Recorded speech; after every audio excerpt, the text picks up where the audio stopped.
The exhibition is in two parts. The first part that was installed is titled Let's Get Lost, and it's a wall drawing that I did last August and September in 2018. And Listening Glass is a sound project that's collaborative that the four of us made together over the course of about 2.5 years. And it was made specifically for Bowdoin and for the wall drawing Let's Get Lost.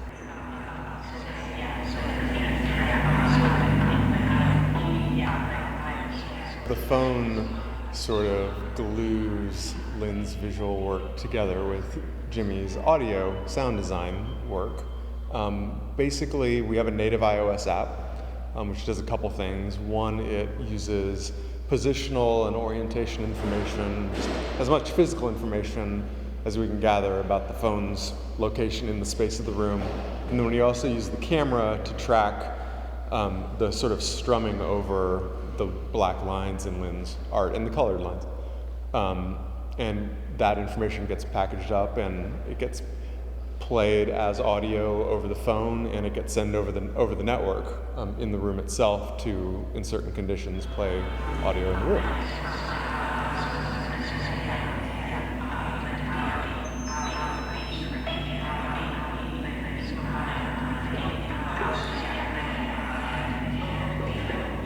We wanted to create an instrument that was site-specific and that was very collaborative, so that anybody who walks into the space can actually participate in the artwork.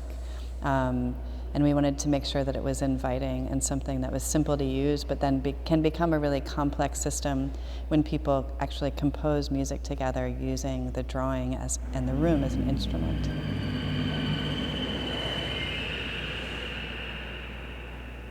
I compiled a bunch of sounds, 4 sets of sounds that sound good on the phone and in concert with the drone that's playing in the room.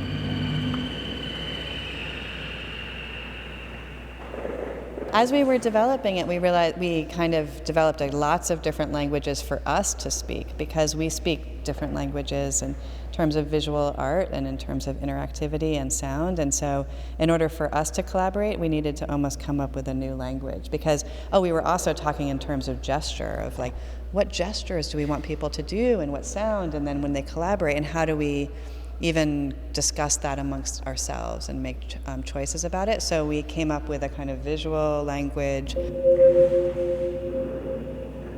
There's no instructions, because it's intuitive instrument, basically.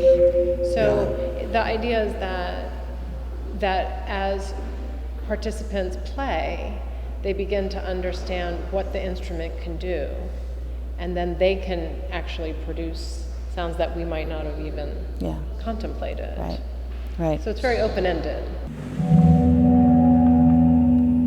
It's less about playing specific notes and more about sort of translating gestures and actions into sort of flurries of notes or constellations of notes.